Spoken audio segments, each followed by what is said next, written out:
The theatre's so obsessed with drama so depressed, it's hard to sell a ticket on Broadway. Shows should be more pretty, shows should be more witty, shows should be more, what's the word? Gay? Exactly. No matter what you do on the stage, keep it light, keep it bright, keep it gay. Whether it's murder, mayhem, or rage, don't complain, it's a pain, keep it gay. People want laughter when they see a show. The last thing they're after's a litany of woe. A happy ending will pep up your bay. Oedipus won't bomb If he winds up with mom, keep it gay, keep it gay, keep it gay. Couldn't agree more, and you have our blessings, Roger, to make springtime for Hitler just as gay as anyone could possibly want.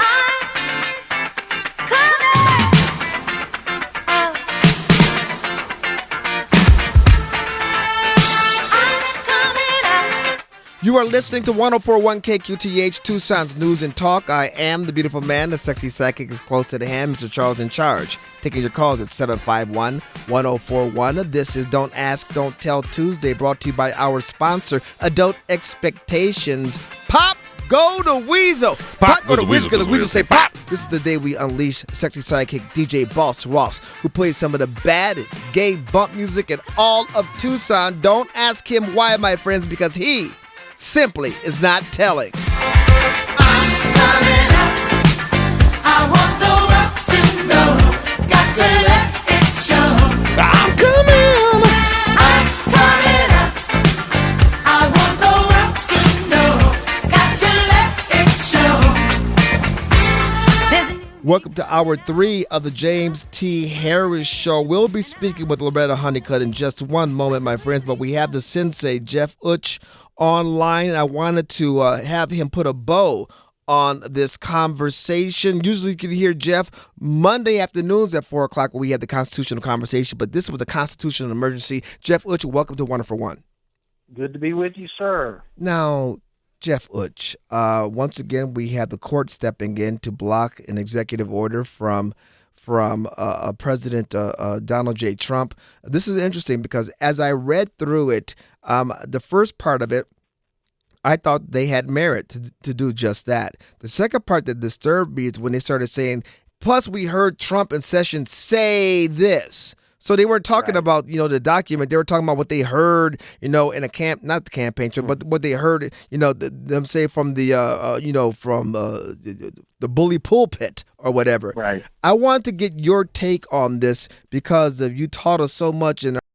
Absolutely. Well, first of all, look, the court loses credibility when it has orders like we've seen with the Trump immigration exclusion order from the 6 countries and 7 kind of with Iraq, with exceptions there, and the court getting involved, and it's just on face value seems very partisan, and so there's an immediate suspicion that an order like this is also partisan, which it probably is, but also as invalid as the other decision. Unfortunately, in summary, and then I'll get into the reasons why, it is not completely invalid.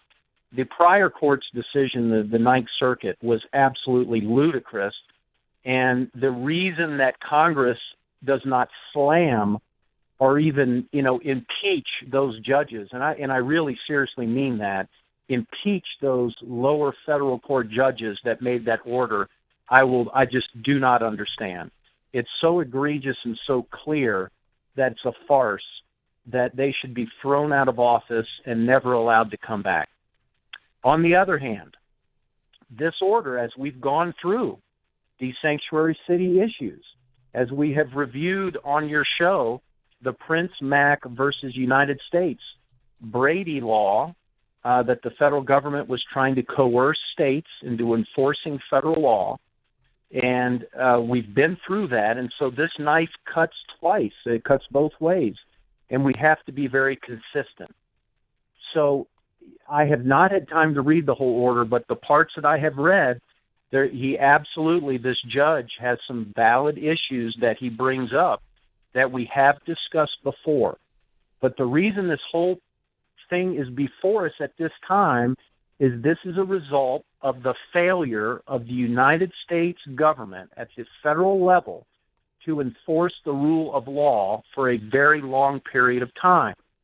And we heard what Lincoln said, which we've always gone over in your show also, during his Lyceum speech, is what is the consequence of not being a nation of laws? And what we see with this, James T., is the consequences of not adhering to the law, confusion, instability, and escalation of rhetoric, and potentially an escalation even to violence.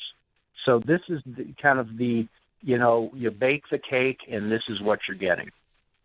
That last part, the escalation to violence. I mean, this is, it just stuns me that the people who are supposed to be leading the country, well, you know what? It doesn't stun me because I say this to you all the time. They don't know what their roles are. They don't know what the power, especially in Congress, that they do have. They don't understand the responsibility of how to maintain this republic, and that's why we're seeing what we're seeing. Absolutely, and we predicted this was going to happen. I mean, this was kind of writing on the wall. And let's look at history quickly here, James T., of where this is going, okay? Because we have history to look to of exactly where this is going, and both sides can look to it. And if Trump is smart and his administration is smart, they'll try to skip some of these steps and get right to the solution. But, what is happening here is the fugitive slave law was passed, and, even though people can say, oh, this is not the fugitive slave law, this is how those in sanctuary cities or who support sanctuary cities is looking at it. That it's like a slave escaping from the South going north, and the laws at the time basically said that, look, that slave needs to be returned. And so at first, the federal government did exactly what the federal government's doing in this case. They tried to coerce the people in the northern states to help out and make them help to return the runaway slaves. And we know the results of that, do we not, James? Yes, we do. They did not. They did not at all, even with threats. And then, so what they did is next they said, okay, they're not listening to the law, so what we're going to do now is impose fines. And that's where the level we're at now. So they said, if you don't, we're going to impose fines, and actually we're going to throw you in jail if we find you harboring these runaway slaves. And the result of that was an even bigger escalation of what was going on. And basically what happened is they said, okay, look, you don't have to help us, but you have to allow the southern slave owners to come north and retrieve their slaves. Now, this was the result of what happened. They let them in, the southern slave owners come in to retrieve their slaves, but all of a sudden they weren't just taking the slaves, they were also taking freed blacks, claiming they were slaves, and coming back to the States and enforcing them into slave labor. Hence that movie 12 Years a Slave was okay. It was about that. That's part of it. And that happened a lot of times. So, here's the thing.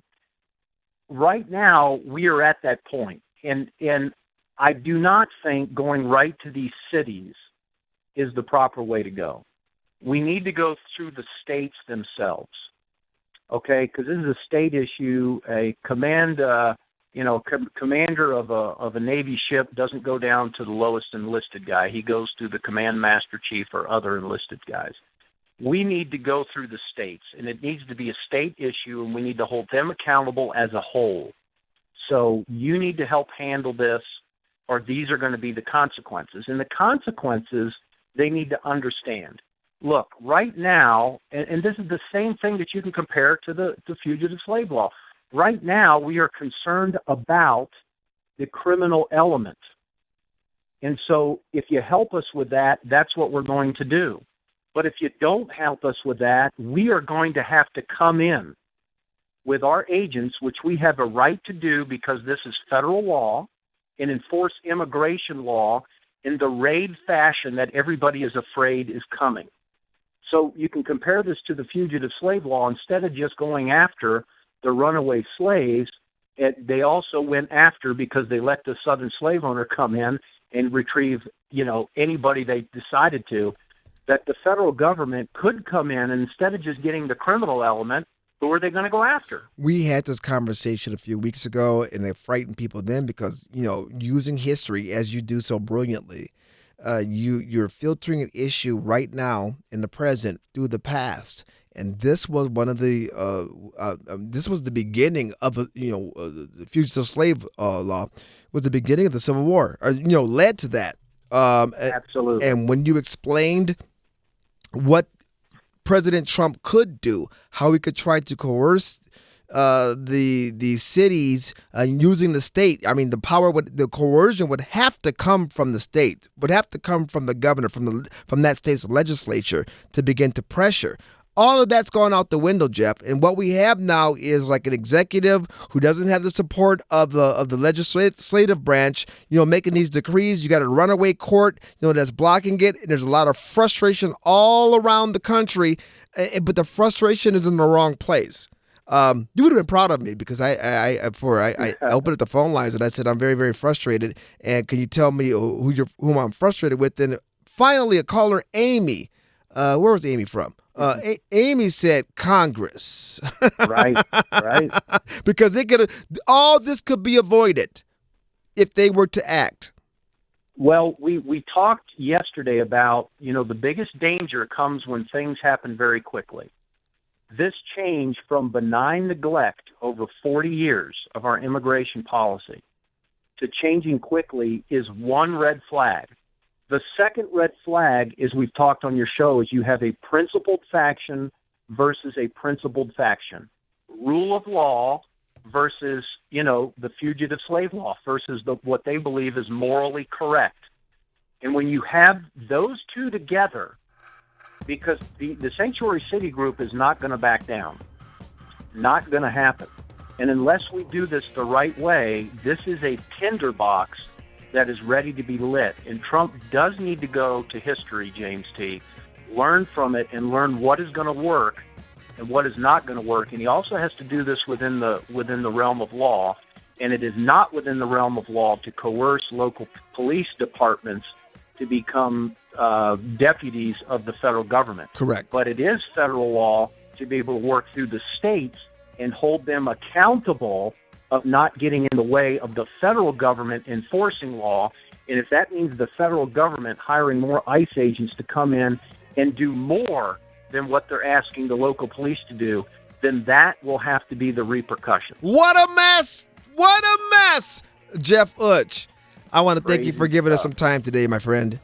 Absolutely. Thank Ladies you and gentlemen, he is our sensei. Usually Mondays in the 4 o'clock hour, we have a constitutional conversation, but if this was a constitutional emergency, we hit the bat phone. He called in, gave us this explanation. And again, we can go back to the fugitive slave law back in history and see how that was mismanaged to understand how this is being mismanaged.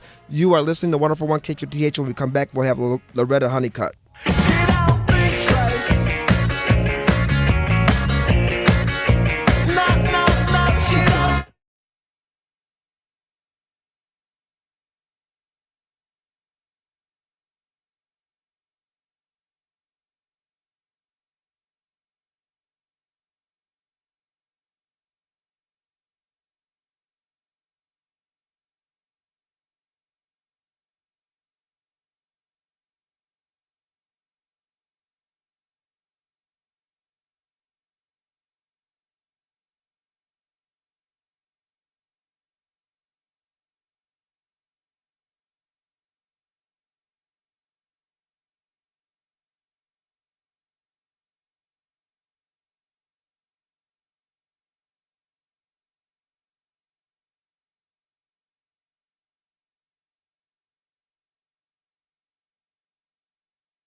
You're listening to 101 KQTH Tucson's News and Talk.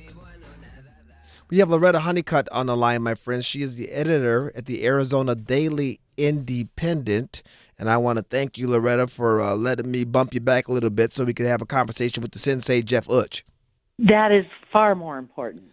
Well, I wouldn't say that, but it was, with all the stuff that's going on here, it is wonderful to have somebody we could tap into to give us the expertise of what's happening with with these executive orders in the historical context as well as just groovy. Oh, that's one of your words, all happening groovy. so fast. It is. It is. I want to change my focus now to the state, though, because there's some big things happening here as well, and they're not all that great. We had Mr. Jeffries on our show 2 or 3 times, and every time he's on, he drops like major like bombs. He's like laying tracks, and they're going to the governor's desk, and it's not looking too great. There's more information out. Right. Today we kind of dropped a big bomb. And I feel very comfortable with it. I mean, we did a lot of work on this, and we crossed every T and we dotted every I, and basically came out with a timeline showing exactly when people, let the governor's office know. So let me put it in context. Last week, the Auditor General came out with a report, a scathing report, saying that the Department of Economic Security's computer system was insecure. It was full of holes. It was a disaster, essentially. And what was weird was immediately after the report came out, the Arizona Republic came out with an article, and they implied that it was Jeffrey's fault because he had fired so many people. So I got, kind of curious, and I sent out some feelers to people and said, hey, does anyone want to look at this? Does anyone want to write something up and see what we have here? Because this isn't making a whole lot of sense. We got an amazing response from a whole bunch of people. And it turns out that none of the IT people that would have been doing the security side of the system were fired ever at all. Really? As a matter of fact, their work was interrupted by the governor, essentially, which is interesting. And that interruption of work is costing the state about, I think it's been about $30 million. It's up to $30 million now. And it's just a very sad story of all of these people. And the people involved are amazing. Jeffrey's brought in people who were the very best at what they do, hoping to because it was a giant disaster. And he was really kind of hoping, he had reached out to his people in business and said, would you consider coming to work for government for a very short time? You don't have to be lifers. You just have to come in, look at this, and let's see what we have. And they did. They all stepped up and started to go to work. And some of the things the guy accomplished, I didn't know this, but there's a program, and I was talking to Steve Spain about this, and we need to really get Steve Spain to talk and explain a lot of this. But Spain was saying that they had put in a thing called Salesforce, which is the best in the world. Jeffries had not only negotiated that contract, he negotiated that the company would give the state of Arizona a very expensive computer program for free, so that they could, so that state employees could train themselves. Let me hold you right here because we're up against the wall. I know where this is going, though. When we come back, I'm gonna let Loretta Hunnicutt drop the bomb. 'Cause everything looks good on you.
got Loretta Hunnicutt on the line. She's the editor for the Arizona Daily Independent, and what she was describing to us is what's mounting to be a scandal in our great state. We welcome back to the circus Loretta Hunnicutt.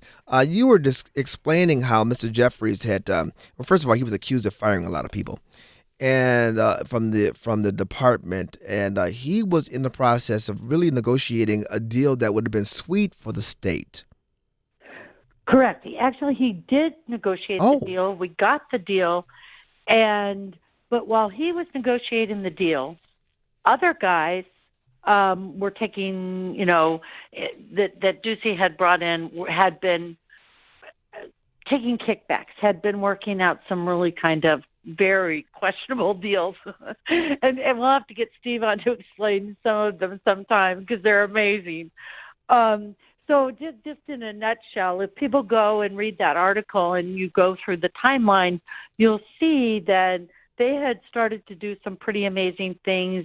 They were cut short, and the guys who were doing all the questionable deals are now back in charge. And that's usually what's how so it goes, isn't it? It is remarkable. Do you think, let me be honest, because, I mean, ADI is breaking this thing, and we've had Mr. Jeffries on, and I know that it has resonated up in Phoenix. Is this a smoking gun? Will something come of this? I think the most that I can safely say is that I know that there are federal agencies that are looking into the matter. Okay. And so, you know how they work. Right. But I know that there are several layers to this story, and so there are a couple agencies. Okay. involved. That's good enough. That's good enough. Well, and I do know that. Actually, I'll wait because I don't know for sure. I'm more hopeful about who's going to be chosen to be. That selection, the selection of U.S. attorneys, Yes. will be huge for the state of Arizona. Yes. It's killing me that I it's know. taking so long. Wow. We'll just wait. Okay.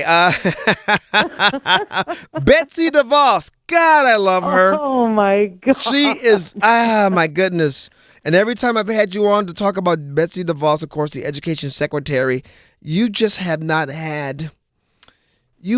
not had positive things. No, not negative things. You were doubting based off of who she was, what she had, her actions in the past. You were fearful of what would be in the future for education in our great country. I'm going to say something nice. Come on. She has a lovely wardrobe. Doesn't she? And that's what important. money would do for you. Wasn't that the Amway? Yeah, Amway made that. They made that money from Amway. Yeah. Yes, Betsy DeVos and Michelle Reagan. Lovely wardrobes. And that's about it. Wow. Because Betsy just stepped in it big and has totally set, conservatives are furious. And rightly so. It's weird. You could see Jeb Bush kind of like he's her ventriloquist or whatever. And I think he feeds her these things. She has no idea what they mean. She comes out and says them, and then, all heck breaks loose. It's just crazy. So she came out yesterday and she said that Common Core doesn't really exist and that, it's not really a problem for states anymore. Well, the funny part about her coming out and doing that is Sandra Stotsky, who no one could dispute knows a lot about education. Sandra Stotsky was involved in developing the Massachusetts standards that are the best in the country. And she knows her stuff. She gets it. She came out the other day and assessed every single state for its Common Core, the remnants of Common Core being in its standards. And number one was Arizona for having the most Common Core standards still intact. Oh, really? Oh, yeah. And what Betsy doesn't realize is that these guys all had to enter into a copyright. I mean, when they bought into those the Common Core standards, they had to agree to this copyright agreement thing. And so the copyright said you can change them a little to adjust for your state. So everyone, they all fall back and they say, well, we can't really change them because our agreement says we have to keep 90 or 80% or whatever it is, whatever they've agreed to. So they couldn't change them anyway unless they cancel the contract. Arizona canceled the contract essentially and still kept them. That's how bad Arizona is. Most states haven't even bothered to do that. So for Betsy DeVos to come out and say Common Core is not an issue anymore, and she chalked it up to the ESSA, which is a bill it's a law that, runs education now, kind of replaced No Child Left Behind. And, a lot of people say the ESSA does a lot of things that it doesn't. And while I think the lawmakers' intent was that the ESSA would clean up a lot of the things that weren't quite working with No Child Left Behind, it didn't. Oh. It didn't really make it into the law. It was in, if you ever took this thing to court and you asked for what the writer's intent was, you might get down to those things, but they didn't make it into the law. And so when people like Lamar Alexander say, oh, look at the amazing things we've done with this law, he's lying, and everyone knows it, kind of. The biggest problem that you have with Betsy DeVos is she doesn't know anything about education. She sat on a board. She, heard a little bit. She met with some charter people, threw some money at them, and now is an expert. And so she speaks with authority, and there's no foundation for it. And it's heartbreaking because it's not heartbreaking. Well, actually, it is heartbreaking because you saw this coming. It's one of these things where you saw coming. You were free. No, but this is early on. I'm sure, Loretta Hunnicutt, that there are people who are she surrounded herself with, especially conservatives, who are informing her about how disgruntled many people in the base are. I would probably dispute that. I don't believe that she has surrounded herself with the Sandra Stotskys and people like that. And of course she wouldn't. I mean, Sandra Stotsky is considered kind of out there, but shoot, if all she did was sit down at the table with Diane Ravitch on one side and Sandra Stotsky on the other and said, ladies, tell me what I don't know. She might be amazing, right? She could be amazing, but I don't get any sense that that's what's happening. Okay. She is almost this bizarre figurehead. And the agency is just running. You know how they've done all this stuff with the EPA and everything? Yes.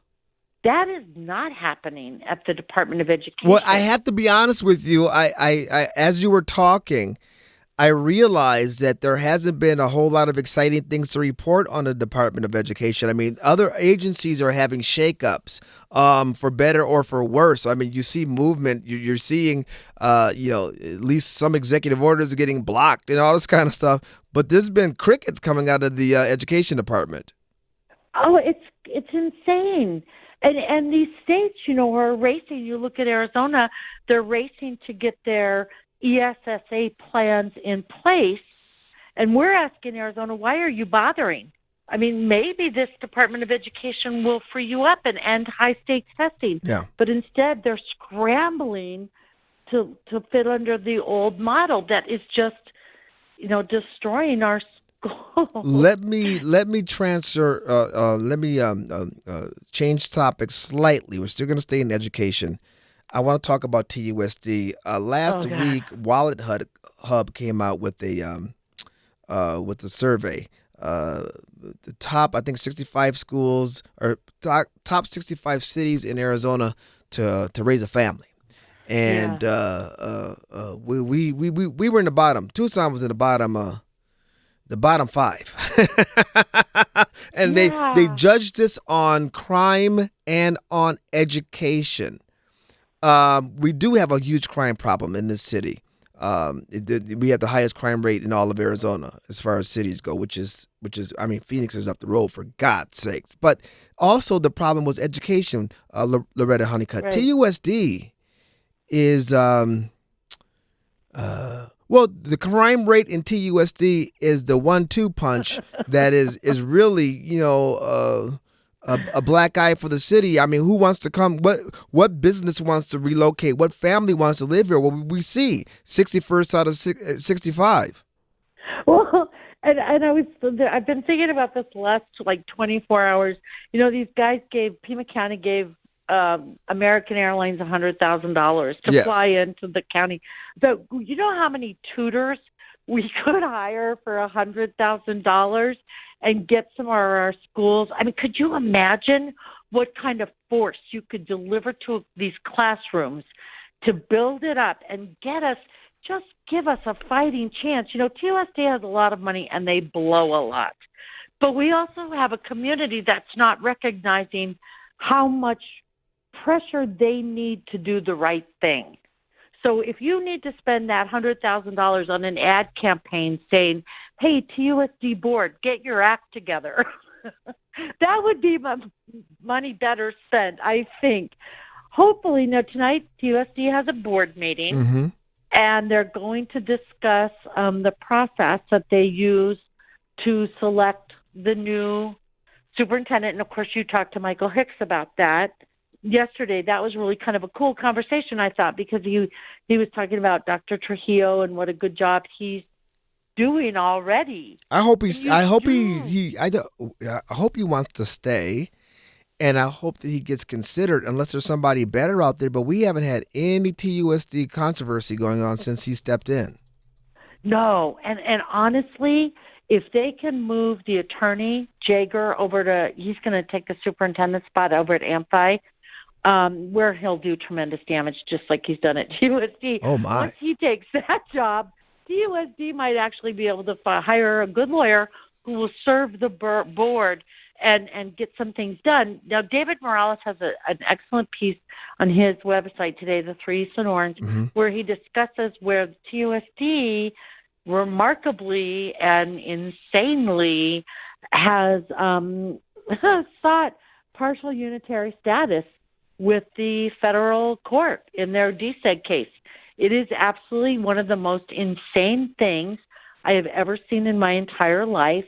I reached out to the special master this afternoon and said, do you support this or not? I haven't heard back from him yet. If he comes back and says he supports this, the world is upside down. Okay. Because it's insane. I'm going to have to get that one. I want to close with this. I know we have one more on the board, but I want to close with this. Over the weekend, Loretta Hunnicutt, and I noticed he's a personal friend of yours. I went to go see Dancing in the Streets, a production of Cinderella. And, I'm sitting there and the mayor's there and they're talking about the pitch for funding for the arts and all this kind of stuff. And they're a 401 C3 and all of that. But after the performance, I seriously thought, I don't know if I'm being infected here by liberalism, but if a group like that were better financed, they could have a more major impact on the kids of this city than some of our schools. It was just an amazing thing to see. And this was not a light undertaking. This was a production. And it included just a vast diversity of kids. And I'm thinking here, at least that's something in the city that is a bright spot, a bright takeaway. And, again, this is a private organization, should say a public, or I don't want to call it a charity. What is it? Nonprofit. Nonprofit. Thank you very much. It's a nonprofit. But what an impactful job. What an impact they've had on what arguably was the sixth poorest city, metropolitan area in the country. Exactly. And they've done so much with so little for so many kids. Yes. So I want to end with that. And maybe that could be sort of like a inspiration to TUSD. Oh, my gosh. Think about it. Utterback does not have a stage. Kids cannot use the stage at Utterback because it has a hole in the middle of it. But by gosh, Joey Rogers can have every kid in the world dancing in the streets. It's crazy. It's crazy, and that is, for him and his organization, cool. Loretta Hunnicutt, thank you for joining me. My pleasure. She, my friends, Loretta Hunnicutt is she's over at the Arizona Daily Independent, the editor for the Arizona Daily Independent. You're listening to 104.1 KQTH. Yes, I shall I meet with opposition.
The great Luther Vandross.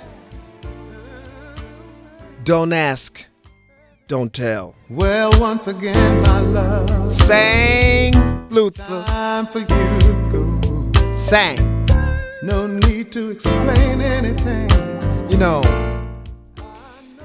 you don't, in this heyday, you didn't even know who Luther was, did you, Ross? It just dawned on me. That would not have been in your groove. That wouldn't have been in your sphere.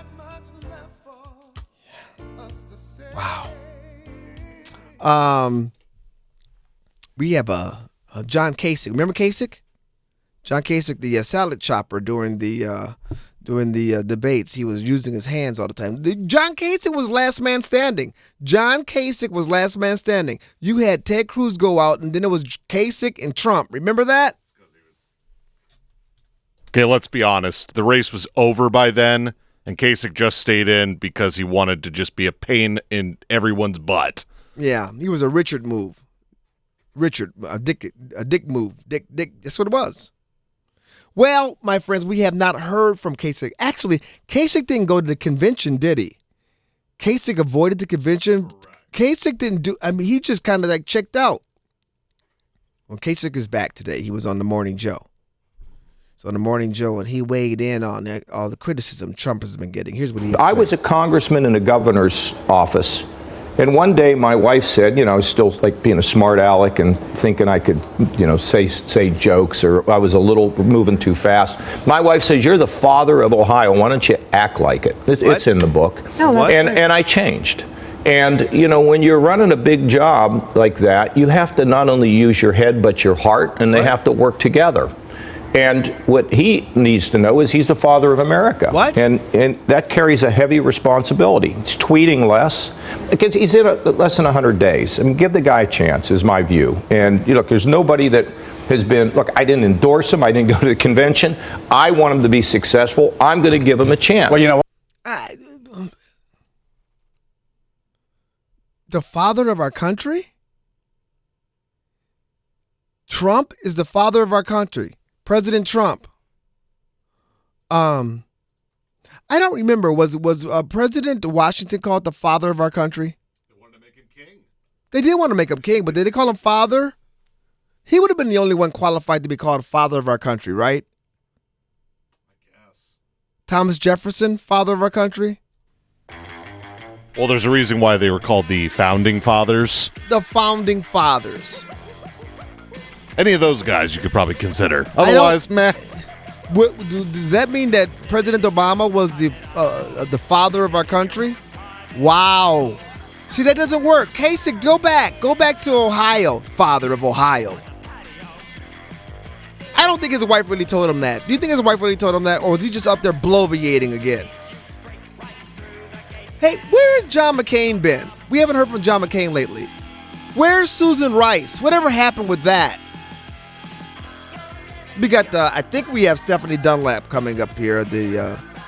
Maybe she's like Ben Collins. Maybe Stephanie Dunlap and the Hollywood Get Down. Maybe. You're listening to 104.1 KQTH.